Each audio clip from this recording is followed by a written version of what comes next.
You are listening to Claret and Blue, an Aston Villa podcast brought to you by Birmingham Live. Hello, welcome back to the Claret and Blue podcast. My name is Dan Rowlinson. I'm joined by Jake Bayliss this afternoon. Jake, this is your second appearance on the show, I think.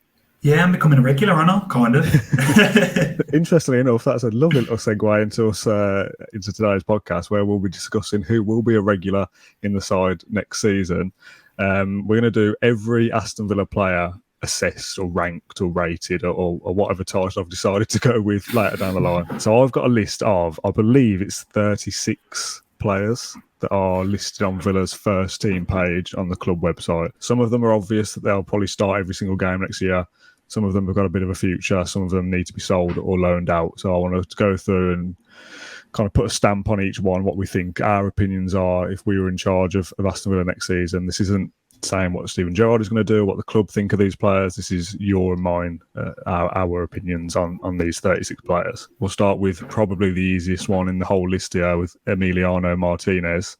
Now, I don't want to kind of just put these into categories of starter, substitute, to be sold or whatever, but that's kind of the rough structure. Emiliano Martinez starts 38 games in the league next season, doesn't he, if he's fit? Yeah, I mean, he's one of the best keepers in the league, isn't he? So he's starting every week. And obviously they brought Olsen in, haven't they? So he'll be the backup as well. Decent backup, and yeah, those look set in stone to me for next season. Yeah, I mean, we've answered number two there as well, haven't we, with Robin Olsen being the backup substitute keeper. Saw some talk on Twitter, actually, of a few people I follow talking about Sam Johnston the other day going to Crystal Palace and saying that he'd be a decent option or something. I mean, he doesn't get in over Martinez, but he'd be a decent backup, but he doesn't want to be a backup. No, and then you get into the Tom Heaton debate as well, don't you? When you've got a backup that's probably too good to be a backup. Yeah, good shout actually. Yeah, I don't mind Olsen. I thought, obviously that Man City game is the only thing we've really seen from him, and a bit of a shaky start. But I think if he's playing the early rounds of the cup games and maybe has to fill in for Martinez if he gets suspended, maybe, and I don't really want to talk about getting injured and tempt fate, but you kind of think he'd do an okay job. But you'd expect Martinez starts every single game if everything goes okay. Yeah, and I mean, if he's captaining Sweden during the international break and all that, it's still an upgrade on Jed Steer, which is kind of a gap. It was a big gap to fill, wasn't it, between Jed Steer, even though we all like him, we love him. But it's a big gap between Jed Steer and Martinez, and Olsen just bridges that a bit. So, well, hopefully that's the case anyway. Let's wrap up the goalkeeping department then, because this is probably the easiest part. There's Sinisalo, Kalinic, and Jed Steer, like you mentioned, still on the books. I think, I might be wrong here, that Villa maybe haven't updated things, but Jed Steer was obviously out on loan at Luton last year. I don't know whether his contract's up this summer or if it's the next one. I think he might have a year left, mightn't he? I think he's still got time left. So I would expect this to be Sinisalo stays around as your third choice, as he was last season. Steer will probably go out on loan again and leave next year on a free. And Kalinic, I mean, it's the forgotten man, isn't it? I think he's Dean Smith's first official signing. Yeah, I might be wrong there, but he went out on loan back to Croatia, I think, and I assume he'll do the same again. Yeah, I think I've just looked it up. I think both Jed and Kalinic have got a year left. So if Jed wants to go on loan and get some game time somewhere, maybe if Kalinic has done all right back in Croatia, maybe we could get a deal arranged for him there to be sold if he's only got a year left. Maybe, but I think we all know the writing's on the wall for both of them. That's goalkeepers done. 5 players out of 36 will rattle through in the opening couple of minutes, so let's keep that up if we can. Again, another one, if we're going by position order, that I think is a guaranteed starter for me anyway. Matty Cash, first choice right back every week. Yeah, no question at all. He had a great season last season, didn't he? I know he impressed during his first year here as well, but last season seemed to really kick on, and I think he'll do the same again next time around. In terms of output in goals and assists, what would have to be kind of a target for him to have classed that as a step up again? It's just the same as we said about last season, although it didn't come to fruition in the end. It's just about kicking on, isn't it? So we wanted to improve on the 11th place, didn't quite do that this time around, but you just want to keep improving, don't you? So if you've got, let's have a look at this now. It's 4 goals and 3 assists. Yeah, so if you can get up to that 6 or 7 that you're talking about, just if you can do that plus a few goals, I mean, 4 goals for a right back's no shame in that, is there? And a couple of decent finishes in there. So yeah, if you can get the assists up, I think we'll know his crossing can improve. If he was going to improve any part of his game, it'd be his crossing. So hopefully that can be the case and he can become like a next level player again. Back up to Cash is Gilbert technically at the moment still. Again, one of the ones that went out on loan last season to Strasbourg. I don't know about Gilbert because he was kind of. Some people liked him because he put in a slide tackle and things like that and kind of put it about a little bit. And other people thought, well, that's just him kind of making up for his own mistake and getting caught out and things in the first place. Yeah. I'm on the border. I'm on the kind of side of the fence that I do like him, but he's never going to oust Cash as first choice. And he's probably not going to be comfortable sitting around being second choice either. So if we can get some money for him, I think that'd be best for all parties, really. Yeah, I think that's the sensible thing to do. I mean, wherever he's gone, he's played games. You know, when we've loaned him out, he's played every week, wherever he's gone. And he was I think in the team of the week in France quite a lot, to be fair to him. Yeah, so if he's used to that as well, he's not going to come back just to sit on the bench every week, like you said. I think he's got a year left as well. I think could be wrong on that, but I mean, if we could get a fee for him, that'd be good as well. I'm like you, I didn't mind him when he played, but I didn't think it's. I mean, it's similar to the Alan Hutton situation with Nick. Some people loved him and some people thought he was a bit limited. I think Gilbert, although he's a different player, falls into that. Like some people absolutely loved him. I think it was all right. He was probably an improvement on El Mohammadi at the time, but El Mohammadi proved to be more consistent and steady. So, no, I think if we've got Kessler Hayden as backup, as a young up-and-comer, if Gerrard wants to keep him around the squad, I've not seen many links to right-backs this summer either. Yeah. So it looks like he's got an idea of who he wants to keep around the squad. So I think that's what we'll see. Yeah, Hayden was at the bottom of my list because I wanted to kind of do the youth players at the end. But we'll do it now just because he's been brought up. I'd expect him to go out on loan again, to be honest, and get more game time. And I know that leaves you with no senior right back as a backup, but I think Ezri Konsa or Callum Chambers could do a job there if pushed it. And if it's only one game because of a suspension, I think that's absolutely fine. If Cash is out for the season, I don't know whether I'd want Chambers or Konsa playing an entire season at right back, but obviously you've got January to recruit if it was at that time of year. But yeah, Cash starts every week with one of those kind of utility centre-backs doing a job as backup for me. I don't think Kessler Hayden will get any benefit from sitting around on the bench because Cash played every single minute last season, so there's no opportunity for him. And maybe, I mean, it'll be a player we're talking about later on, but maybe that's the reason why it looks like Ashley Young might be getting there's talks around a new contract and that's his net as well. So we'll get on to him later, but maybe that's in Gerrard's thinking as well of maybe having him as the right back and sending Kessler Hayden back out on loan, maybe to a higher League One club or a Championship club, maybe, who knows. But he certainly impressed last season, so he'd want him to kick on if he can. Let's do centre halves then. I've got a list. I've got 5 here, and we only play 2. 2 centre backs. So 5 goes into 2. 3 go into 2 or 4 even. I mean, all right, let's start with the easy one, Courtney Hawes. I suppose he's the 5th choice that I'm referring to here. Yeah. It seemed like it'd be that he'd be leaving this summer, and obviously there's still plenty of time for that to happen. The transfer window has only been open 12 days or something silly officially. It's a long summer, isn't it, for us? Having to cover it all, every twist and turn. The thing is, he's not long signed that contract, has he? And I know that was probably to protect a fee and stuff for us when he does eventually move on. But there's a player there who's not really getting any minutes for his current club on a long-term contract, probably on semi-decent wages. If his destination is the Championship, very good wages he'll be on in comparison to some of those players. So he's kind of left thinking, who's going to take him? Who can take him? There's probably going to be more chances of him playing before the signed Chambers and before Carlos came in, because what he's got in his favour is he is that left-sided centre-back. He is left-footed as well, which is a benefit if you're playing a 2 or a 3. But I'm like you. I think they'll be interested in him, but whether people will want to pay the fee Villa probably demand for him with the years remaining on his deal, I don't know. But hopefully he can get a move and get playing some games, I'd say. Because like you say, there are 5 defenders and there's 2 options. Well, 2 places, should I say. Yeah, obviously you need backup, but the backup of the other two, you've got four there to play, and then you've got Hawes being the odd one out, so to speak. You kind of want one of the promoted teams to maybe take a punt on him on a loan or permanent, with Villa paying the majority of the wages, and if he's going to have to drop down a league, then that's going to be difficult. It's the problem, isn't it, when you get players on semi-decent money on long-term contracts, when they're no longer in favour at your club, it's hard to move them on. It's not as easy as just playing Football Manager and going, oh yeah, release, or set to this price or whatever, and someone just automatically comes in for him.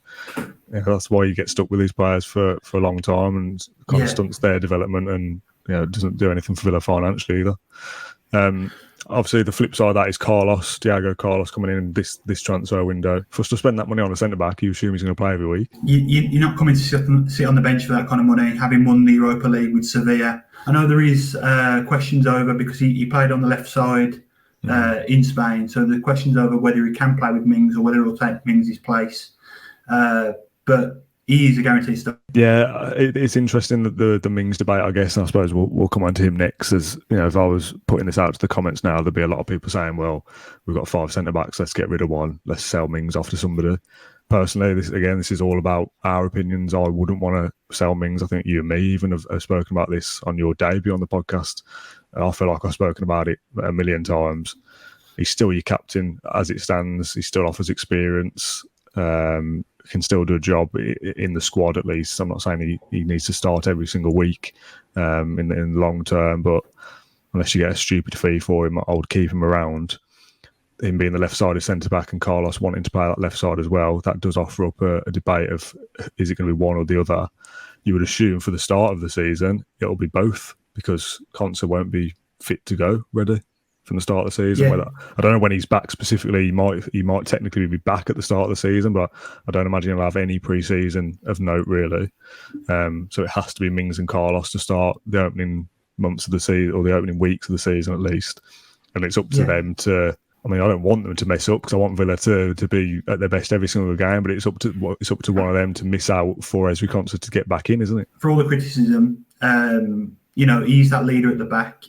When Konsa was playing well, when Mings was out the side, when he was injured or suspended or whatever the case, Konsa always looked worse when he was in form, when Mings wasn't there, if that makes sense. It seems like Mings is a key cog back there to making sure everything is organised, despite what people might point out when he does make mistakes. I'd argue if you can point to the mistakes that he makes in an odd game, like every few games, then it's usually because he's been pretty steady in the games that you don't talk about him in. So I think, like you say, there is competition there. It is going to be an interesting one throughout the season, but I do think he'll start the season in the first team anyway. Yeah, we've kind of discussed Chambers' role there inadvertently, that he's the backup choice effectively. And if you're playing, I mean, this could all be different when we start pre-season playing 3 at the back, and it's Konsa, Mings, and Carlos playing together, and all this discussion goes out the window. But providing it's still a 4 at the back system, it's Mings, Carlos, and Konsa. 3 goes into 2. Chambers being your 4th choice backup, and if Courtney Hawes is still around, because we've not managed to shift him on, I'm happy for him to stick around, because I think when he plays, he's good in the air. I'll give him that. I don't know whether he's good enough to do much more than that. It probably is time for him to go, but it's those 3 goes into 2, and Chambers is your man to be back up to any mistake at the back, potentially back up in midfield, which would probably push that we've not maybe recruited as well as we have, as we should have done. Sorry, if Chambers is doing a job in midfield, and also obviously at full back as well. So right, left back, there's only 2 here again, much like right back. Dean is obviously your first choice, signed in January to oust Matt Targett. Funnily enough, I think there's a post coming up on Facebook this afternoon from Louis Sahar saying that he was surprised that Matt Targett has been let go by Steven Gerrard, but when a bigger club like Newcastle comes calling, I'm not surprised he left or something. I was thinking, who's Louis Sahar to talk about whether Newcastle are a bigger club than Villa?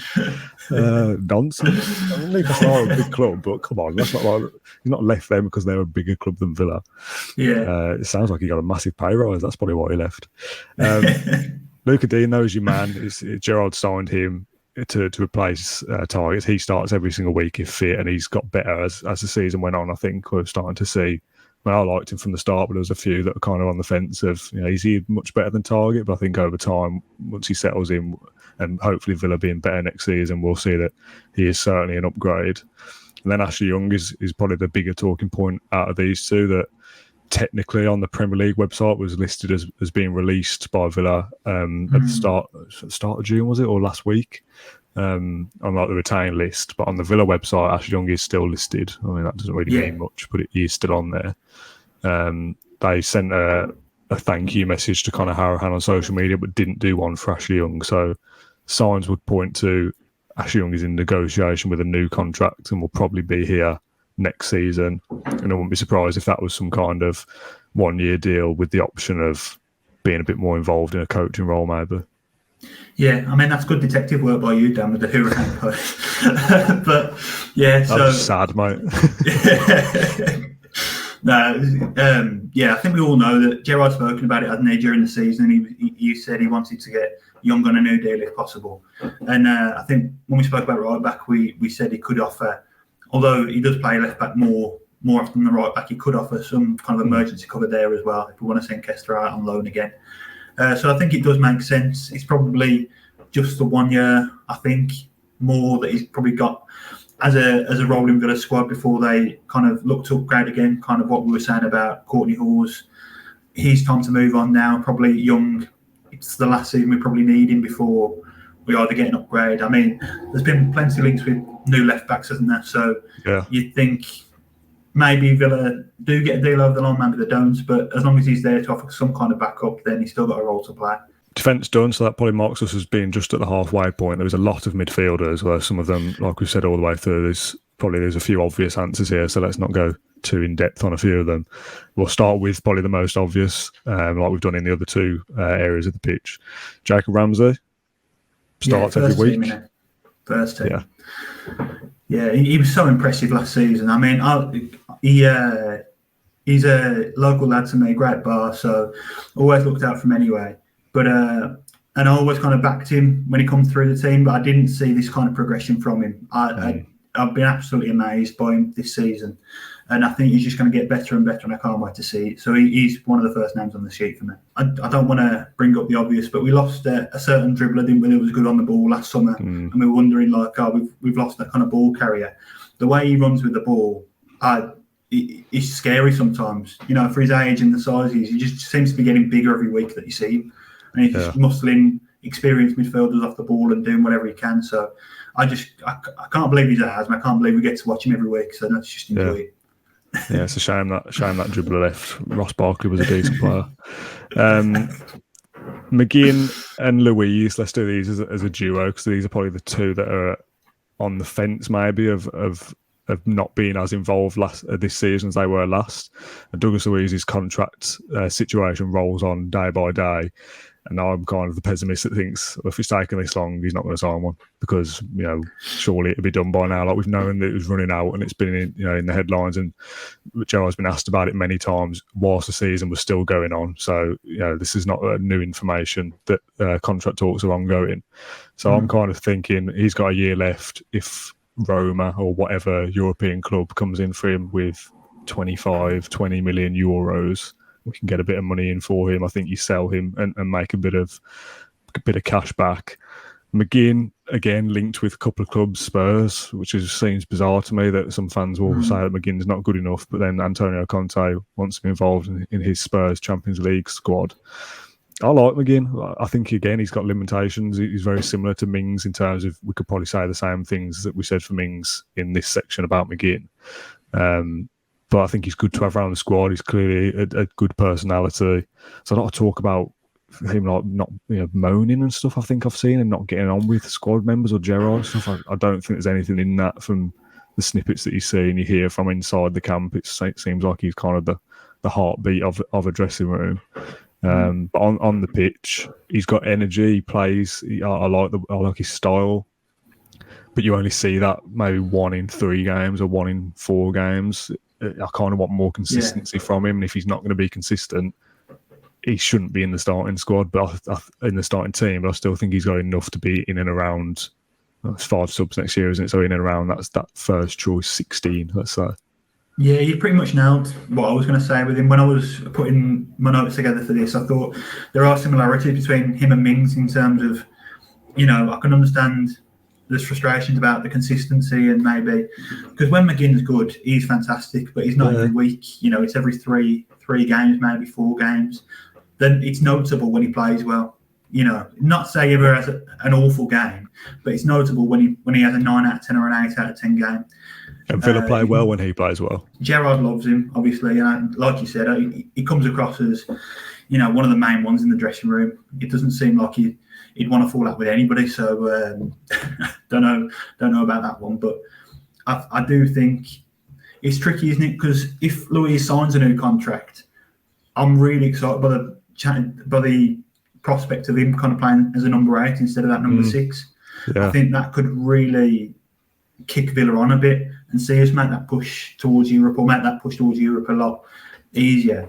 But I do agree that if he's not signing that new deal with 12 months left, they're going to get a good fee for him. So we'll have to see what happens there. But if Luiz is around, I'd rather see Luiz start and then McGinn come on every game or off the bench, or maybe earns a spot back. But for me, if Luiz is going, then McGinn's still in the starting lineup for me, I think. Yeah, I think those two are vying for the same spot in the long run if they're both still here. I think the next one on the list is Kamara. Obviously, there's not much to say about him apart from that he sounds brilliant and will start every single week. Ramsey is your other choice for midfield. So again, providing the system is still the same and you've got 3 in the middle, it's Luiz and McGinn going for the same spot if they are both still here. But when he played number 8, was it Liverpool? He played the number 8 and he got on the score sheet early, and he was just He was his best game probably since he had that kind of rolling Villa staying up after the Project Restart. He was unbelievable then, but in that Liverpool game, you saw what he could become. And I know people mentioned his age in the comments there.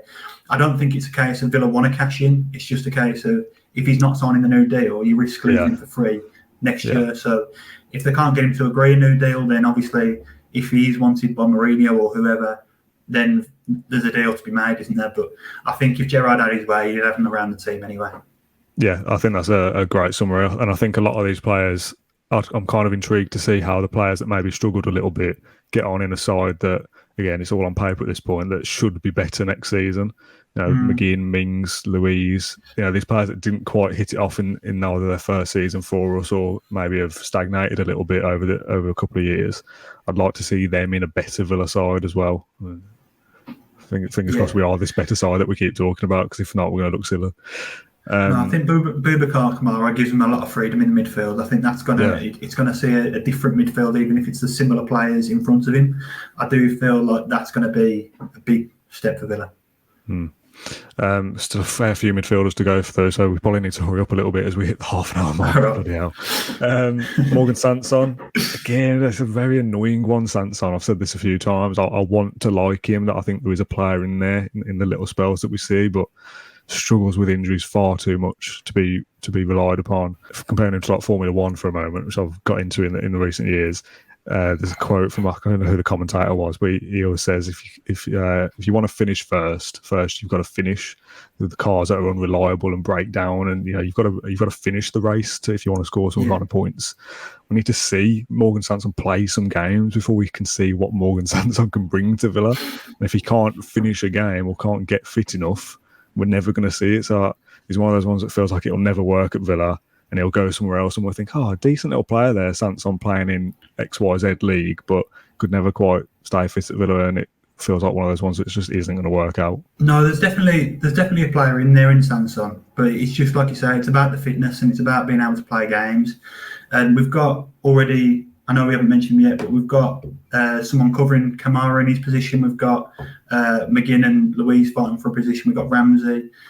And there's others in there as well. So I think if we can get a fee for Sansone, I think it's just it's probably the right time. I wouldn't be surprised if it was a loan for him, that somebody won't want to risk buying him with his injury record, and he's not played enough minutes to warrant somebody coming in and going, here's 10 mil for him or whatever. Nakamba, probably the flip side of that I still think can probably do a job, but it feels like we're ahead of his level, you know, especially with the 5 subs next year. If you need to shore up a game a little bit, and there's better players around him in midfield, whether it be Ramsey or Kamara or whoever, better players in defence on the ball maybe with Carlos and Chambers. I feel like there is still a role for Nakamba to have at Villa in the future, but he's not going to be starting every week, is he? Let's face it. He'll be back up to Kamara. He'll come on maybe with 10 minutes to go for another midfielder, say Ramsey or somebody, just to shore up that if we're winning 2-1 or something. So we'll see plenty of him, I think, in fits and spurts, but that's his role for next season for me, despite him looking good when Gerrard first came in. Well, on to a couple of youngsters here, Courtney Hawes and Tim Irubenham, who are probably at polar ends of the scale here in terms of Irubenham signed his new contract, 2027, I think that runs till, and got minutes and played and started in the back end of the season. Courtney Hawes doing well for the under-19 England team, by the way, but not really played much for Villa, and that contract thing is still rolling on with him, similar to Douglas Luiz. I feel like I've had my thoughts on Carney a few times. Again, you don't want to let a promising 18, 19-year-old go.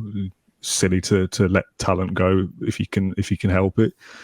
On the flip side, as a fan, I kind of think, well, if you're not interested in signing a contract and being committed to the club that I support, then if you feel like you can have a better career elsewhere, then farewell to you. But he's a talented player for sure, and if Villa can keep hold of him, I think he probably needs a bit of a breakthrough season at Villa if he signs a contract and stays, because I don't imagine he signs a contract and goes out on loan, because he'll just be thinking, well, I'll just go and sign for that club permanently. It's a weird one, Carney. I'm not sure. What do you think? I think Gerrard's made it clear, hasn't he, that he wants him to sign the new deal. He kind of reintroduced him after that. He didn't seem to get much game time for a while there, but he kind of reintroduced him towards the end, kind of suggesting that, maybe that deal was closed. That we took that as a sign, didn't we, that maybe something's happening behind the scenes. Obviously, he's going to attract interest just for what he's done at youth level and the kind of talent he obviously is. But there is a space for him around Villa's squad again, maybe getting more minutes than he did this season and kind of progressing there. I mean, is he 19 yet? I don't know if he is. I think he's still 18, yeah. So you look at Jacob Ramsey. I think when he was that age, he might have made his Villa debut as a sub, but I don't think he'd gone on to Doncaster yet, let alone play proper Premier League minutes. So I think there is. He's got an opportunity there, and obviously a fan in Gerrard. I think keep him around if he wants to be, get him signed a new contract, and just bed him in slowly as part one of their midfield three instead of. I don't really like him as a forward. I think I'd rather see him as an 8. But with Tim, I think. Obviously, again, Gerrard's a fan of him. As soon as he came in, he was kind of like, here's another one from the youth academy, that in and around first team training. But I do think there's probably a loan in there for him with Kamara and Nakamba occupying kind of his position, and then we'll see where we're at after that loan and how well he does. Yeah, it's obviously a different level being under 19s, but it's internationals to be fair. But Irubenham and Chukwuemeka played together in a double pivot for the under 19s. Back in the last week, that would have been, I think. Quickly on Tim Irubenham, I think he's set up for that loan spell with players in that position, having more experience, obviously, with Nakamba and Kamara starts every single week, so I don't imagine Tim getting many minutes. We have got the 5 subs thing, but again, go to the Championship and smash it there for even just for the first couple of months. But hopefully an entire season of men's football is going to teach him a lot more than 15, 20-minute spells off the bench for Aston Villa in the Premier League. Let's do these two together, Coutinho and Buendia. Obviously, they're both going to still be here next season. If I was putting this in some kind of list, I would say starters for both. But then I think, probably isn't a system where you can start both. But one will start and the other will replace them. And if one isn't on form, the other will start. I think that's the only way to get them both playing consistently. Yeah, I mean, it kind of leads into who's left in that list. But I think some of our best performances have come as we played with a number 10 instead of Buendia and Coutinho as kind of wide forwards. I do think when we played well and had big wins, it was kind of with the two up top towards the end of the season. So I think, like you said, they'll swap out and we'll all want Buendia to start when Coutinho's starting and want Coutinho to start when Buendia's starting, and it's a nice problem to have. It'd be nice to have a 4-2-3-1 with Kamara and Ramsey, or Kamara and McGinn, or whoever, with, Kamara and McGinn, say, Ramsey as a 10. Oh, no, that doesn't really work, does it? Yeah, you could have Ramsey as like a 10, Coutinho off the left and Buendia off the right, and one strike up front, and play them as wide forwards but cutting inside, rather than as two narrow 10s, have them start a little bit wider. I kind of feel a little bit like Steve Bruce, just trying to put every creative player on at all times, and that doesn't exactly work. But yeah, those two have obviously got hopefully a great future at Villa. Similar things you can say about Buendia and Coutinho. If there's only going to be one striker, I imagine it's still probably Watkins is your first choice over Ings, just from age profile. And if it's a pressing game, you expect Watkins to do that better. Ings is a better finisher, I think, for the majority. If you put some of Watkins' chances into, if you put Danny Ings' boots on him, I think Danny Ings scores more goals than Watkins in some of the positions and chances that he's had. But if you are playing two, I'm interested to see how that partnership develops with a full pre-season. Yeah, I mean, we saw after the early season struggles and that, we saw some games towards the end of the season, like I said, under Gerrard, where there seemed to be scoring goals. There was that period where Watkins and Ings were both scoring during games. I think it was Norwich and then Southampton as well was kind of, we were putting it together a little bit. I do think, like you said, Ings is a better finisher. Watkins works harder and does more for the team and all that kind of stuff. I do think that Watkins gets chances that Ings wouldn't get, even though he doesn't always finish them. So there is that as well. But I do think just two up top, let's just see how it goes, start the season that way, and then if we need to make any tweaks, we can do from there. If we do play two up top, do you think we need to sign another striker? I think it would make sense. I think if we're getting to Cameron Archer now. We might as well, Yeah, I think Cameron Archer feels to me as if he's ready to be, especially if we're playing with two up top, be that first off the bench kind of first option, see what he does. Signing a striker would make sense if you're playing the two, but then I don't think we need to be wedded to one system anyway, really. So if one of them does get injured and you're left with two strikers, we could always switch it up to a one up top and then play any kind of system with the forwards we've got. If Cameron Archer does a full season in the Championship, if we want to then blood him into starting for Aston Villa the season after, he's got to go to the Championship and score 15 plus 20 probably to seriously say he's good enough to come in and start for Aston Villa in the Premier League. But the flip side of that is I would like him off the bench. I still think he has got an option. And we're saying two up front is Watkins and Ings guaranteed. Could be Watkins and Archer starting every game together. That's exciting.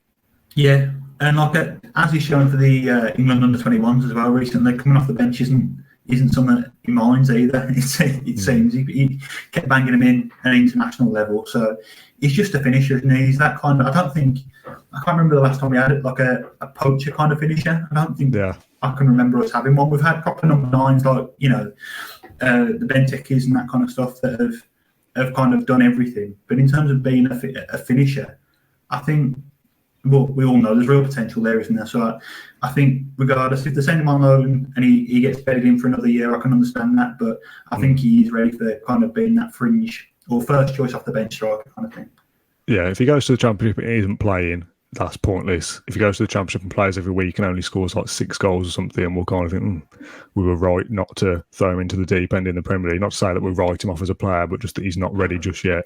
If he goes there and scores a hatful of goals, we can recall him or we can let him see out the season.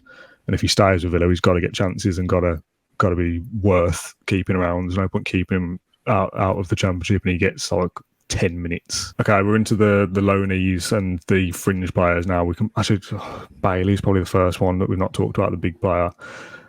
There was some talk during the back end of the season where we were kind of thinking this isn't really going as planned. We're not playing wingers anymore. Leon Bailey is injured. What does his future look like? Will we sell him in the summer? Buendia, he isn't playing over Coutinho. Will he want to leave in the summer? Now, I don't think either of those players will end up leaving. I'd be very surprised. Especially Buendia won't. It's not even worth talking about. Bailey, somebody going to come in and give us 20 million, 25 million, a deal that we're going to be happy to accept given what we paid? I doubt it.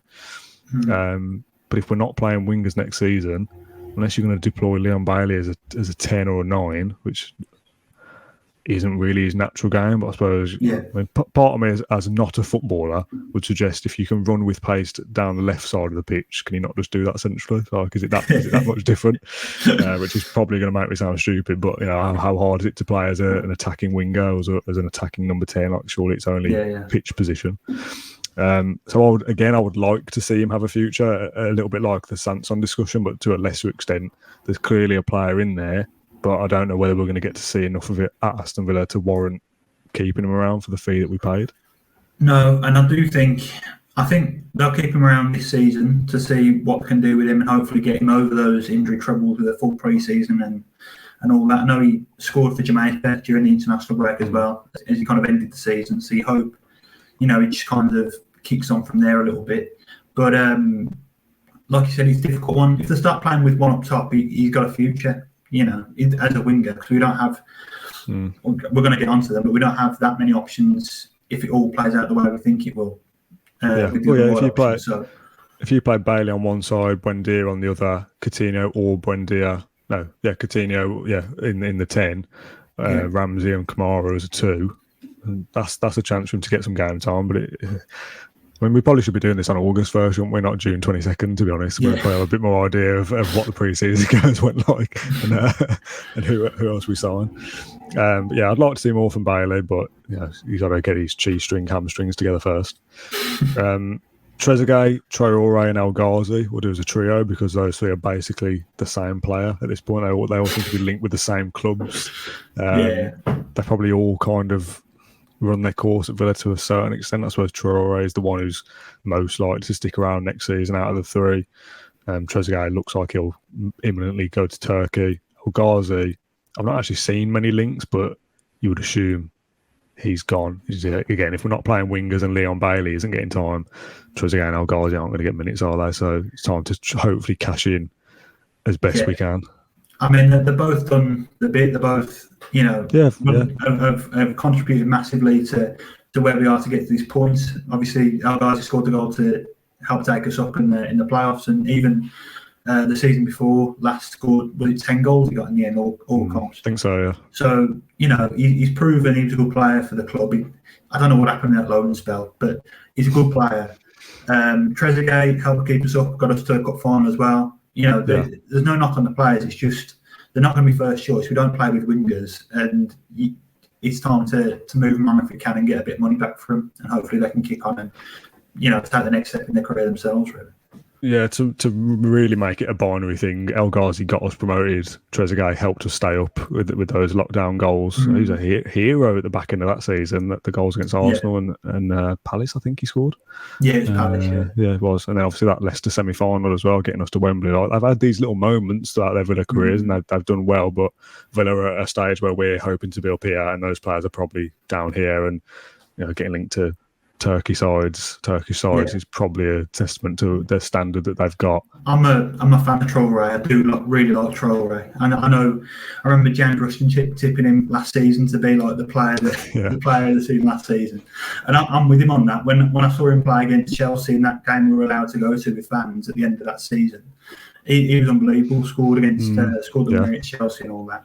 But I do think there's an unbelievable player in there. I just don't know how many minutes he gets with the system. But I would keep him around. A loan might make sense to kind of for him to prove his value again. But I do think he might get a chance to stay around and maybe if we do play with one up top, maybe he comes off the bench or he had played as a centre forward as well before. So maybe that's an option as well. Philogene Badais. What do you make of him? Because there was this period where he was seemingly going to be the next one to get excited about, and then he went to Stoke and didn't really do much. And I'm kind of sat here now thinking I don't really know what to make of him anymore. I don't see him being integrated into the Villa first team anytime soon. Basically, under Dean Smith, we played with wingers. We were very winger orientated in the way we played. So when he came through, it made sense that we had this kind of young winger to challenge all the other wide options we had. If the ones in front of him are struggling for minutes, it kind of there doesn't seem to be much of a pathway there for him at the minute. I do think I remember when he went on loan to Stoke, the Stoke fans seemed to really like him. He seemed to have made an impact. I think he might have got an injury and then struggled to get back in the team. Yeah, I think so. If memory serves me right on that. I do think there's a talented player in there. The fact that sent him on loan to the Championship tells you something about how much they rate him. I think he was doing big numbers for the under-23s while he was there. So he's obviously a level above that. It's time for him to play senior football, maybe another Championship load. And I don't know. I just don't see the pathway there in terms of the formation we're playing at the minute for him to get in the Villa team regularly anyway. Louis Barry is also one that probably gets forgotten about from time to time. He comes through Albion, Barcelona, joins Villa at 16 or 17, I think. 16. Scored I think, wasn't it? 16, was it? Yeah. Scores in that game against Liverpool, one to be really excited about, and then went to Ipswich. Did he go to Ipswich? Yeah, and didn't go great there. I'm glad you've got a memory and I haven't. He got 6 goals in there, I think, during the likes of Swindon, because obviously they sent him to Swindon because that's where Kessler was before. Yeah. Kessler went to MK Dons in the January, and Barry went to Swindon because Villa trusted them basically to handle Barry in the right way and give him chances. I know there's been reports about Barry here and there. I think that was in League Two, wasn't it, Swindon? So maybe a League One loan with assurances over game time, more so than he had with Ipswich to help with his confidence. But I think it's another loan spell, isn't it? Yeah, he's still so young as well. We talk about these players, like, they've got no future at Villa at like 18 years old. Like, they're still, you kind of think like Douglas Luiz, he's still got loads of time to regress. He's 23. Like someone like Louis Barry being 18, he's 5 years away from Douglas Luiz's level before anything else. So, did you see me trying to work out that math there? That was bad, wasn't it? Couldn't even get that quickly. William Davis, Barry, Keshaim done. All right, there's 2 left: Wesley and Keenan Davis. Again, 2 that you would expect not to have a future at Aston Villa from this summer onwards, I would assume. Wesley is a little bit more difficult from a technical point of view with the length of his contract. The injury, obviously, that he had going out on loan several times, will probably never play for Aston Villa again, which is in some ways a shame, but we have also moved on since we signed him in terms of quality of player as well. Villa have just got promoted and trying to stay in the league, basically. We now want to get into Europe. So, you wouldn't sign Wesley now, put it that way. You just want him to have a good season, don't you? You want to forget about him for a while. Not that we've all remembered him, but you want to forget about him for a while and see that he's got like 10 goals by January for some team. I'm not saying we're going to get a fee from him straight away. You just want to see him kind of recapture some kind of form, don't you? It's really sad the way it's played out, but it's obviously not his fault. But like you say, he's not going to play for Villa again. It's just the best we can manage him really from there on in.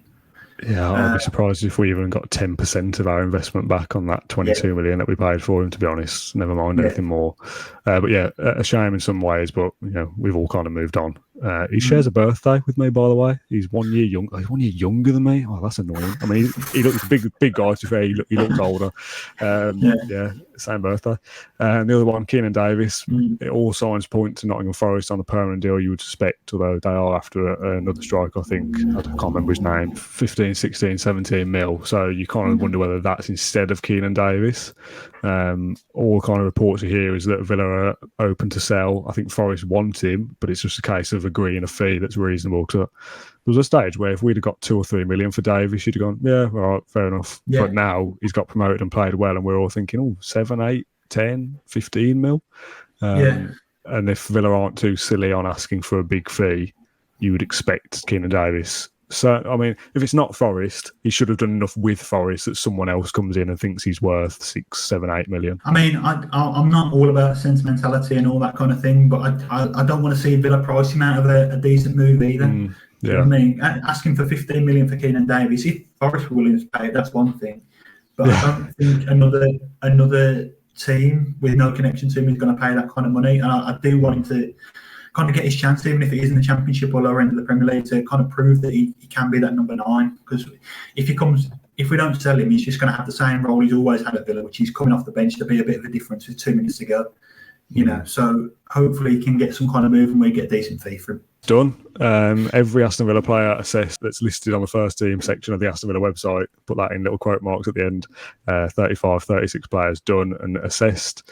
I think we've pretty much done a decent job there. I don't know what our starting 11 would be based off the decisions we've just made. Let's not think about it too much. A lot of these players that we talked about won't be here either, and it'll probably be the ones that we expect.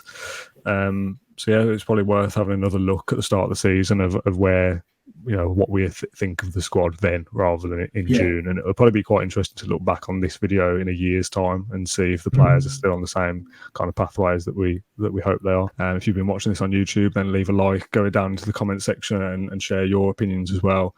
If you're only listening to this on iTunes or Spotify or wherever you get your podcasts, leave us a review, a 5-star rating, all those kind of things really do help. Thank you very much for watching, and we'll see you all soon. Thank you for listening to Claret and Blue, an Aston Villa podcast. If you enjoyed today's episode, then please do let us know. We love hearing your feedback. We'll be back soon with another episode, but until then, up the Villa.